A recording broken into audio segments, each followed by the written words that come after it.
नमस्कार। चलिए आज दो ऐसी मॉडर्न हिंदी कहानियों की दुनिया में चलते हैं जो सुनने में तो लगेंगी बच्चों की कहानियां, पर असल में इनके अंदर ना कुछ बहुत गहरे और जरूरी सबक छिपे हैं। और ये सबक हम सभी के लिए हैं। तो अब सवाल ये उठता है कि क्या आज के जमाने में भी इन सीधी सादी कहानियों का कोई मतलब है? बिल्कुल है। सच तो यह है कि ये कहानियां हमारे समाज और हाँ, खुद हमारे बारे में कुछ ऐसी सच्चाइयां सामने रखती हैं जो कभी पुरानी नहीं पड़ती। तो चलिए साथ मिलकर इन कहानियों के पन्ने पलटते हैं और देखते हैं कि इनके अंदर आखिर छिपा क्या है।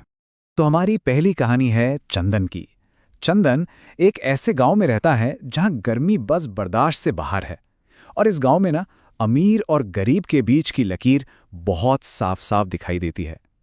ये कहानी है ज़रूरत की और एक बहुत ही खास भारतीय सोच की, जिसे हम कहते हैं जुगाड़। इस कहानी के सेंटर में है दो लड़के। एक तरफ है किशोर, गांव के मुखिया का बेटा, जिसके पास एक चमचमाता हुआ नया एयर कंडीशनर है। और वहीं दूसरी तरफ है हमारा चंदन, गरीब है लेकिन दिमाग का बहुत तेज।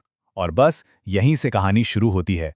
एक तरफ मॉडर्न टेक्नोलॉजी और दूसरी तरफ देसी जुगाड़। अब ये जुगाड़ शब्द है ना, ये बहुत दिलचस्प है। ये सिर्फ एक वर्ड नहीं है, ये तो एक पूरी की पूरी फिलॉसफी है, जीने का एक तरीका है। इसका मतलब क्या है? मतलब है कि कम से कम चीजों का इस्तेमाल करके कुछ नया, कुछ हटके बना लेना, अपनी प्रॉब्लम का हल निकाल लेना। ये वो क्रिएटिविटी है जो मजबूरी से जन्म लेती है। और जानते हैं, यही चंदन की सबसे बड़ी पावर है।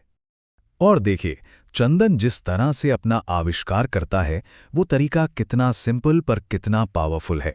सबसे पहले एक जरूरत सामने आती है, इस भयंकर गर्मी से बचना है। फिर दिमाग में एक आइडिया कौनता है, क्यों न एक मिट्टी का कूलर बनाया जाए। इसके बाद होती है जी तोड़ मेहनत और आखिर में मिलती है कामयाबी, एक बढ़िया काम करता हुआ मिट्टी का एसी। देखा जाए तो किसी भी इनोवेशन का यही तो बेसिक फॉर्मूला है। और उसका ये मिट्टी का एसी, अरे वो तो जबरदस्त हिट हो जाता है। सिर्फ उसके अपने परिवार के लिए नहीं, बल्कि गांव के सारे बच्चों के लिए।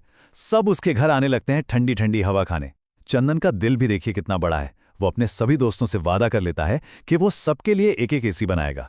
लेकिन कहानी में हमेशा एक ट्विस्ट तो होता ही है ना?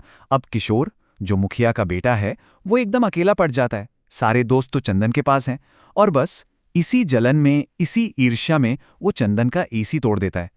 बाद में जब वो अपनी गलती मानता है तो कहता है, मुझे तुमसे ईर्ष्या होने लगी। ये एक बहुत बहुत ही ईमानदार और पावरफुल मोमेंट है कहानी का।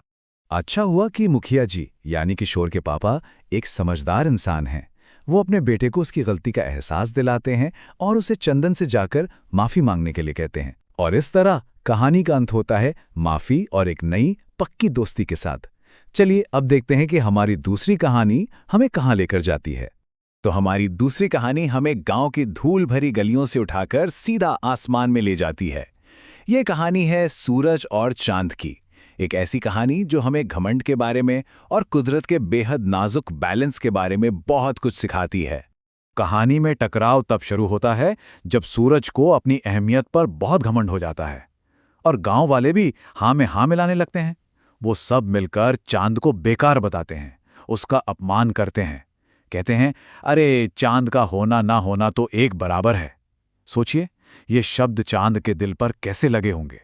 इतना अपमान सहकर चांद का दिल टूट जाता है और वो हमेशा के लिए गायब हो जाने का फैसला कर लेता है। और जैसे ही वो जाता है, बस दुनिया का पूरा बैलेंस ही बिगड़ जाता है। रातें इतनी काली, इतनी डरावनी हो जाती हैं कि किसी ने सोचा भी नहीं था। और यहां हमें दिखता है कि जब बैलेंस टूटता है तो होता क्या है। सूरज रात में भी चमकने की जिद करने लगता है। नतीजा, गर्मी इतनी बढ़ जाती है कि बर्दाश्त करना मुश्किल हो जाता है। खेती बाड़ी ठप पड़ जाती है, लोग बीमार होने लगते हैं और चैन की नींद तो जैसे गायब ही हो जाती है। दिन और रात का जो पूरा साइकिल था वो टूट जाता है। बहुत जल्द गांव वालों को अपनी बहुत बड़ी गलती का एहसास हो जाता है। उन्हें समझ आता है कि इस दुनिया को चलाने के लिए सिर्फ सूरज की तपिश ही जरूरी नहीं है, बल्कि चांद की ठंडक की भी उतनी ही जरूरत है। सच तो यह है कि एक के बिना दूसरा अधूरा है। तो चलिए अब इन दोनों बिल्कुल अलग अलग कहानियों को एक साथ लाकर देखते हैं। एक कहानी है समाज की, इंसानों की, और दूसरी है कुदरत की। लेकिन सोचने वाली बात यह है कि क्या इन दोनों में कोई एक जैसा मैसेज छिपा है? आइए पता लगाते हैं। ये टेबल देखिए, यहां सब कुछ एकदम साफ हो जाता है। चंदन की कहानी में प्रॉब्लम क्या थी? सोशल जेलसी, यानी सामाजिक ईर्ष्या, और उसका हल क्या निकला?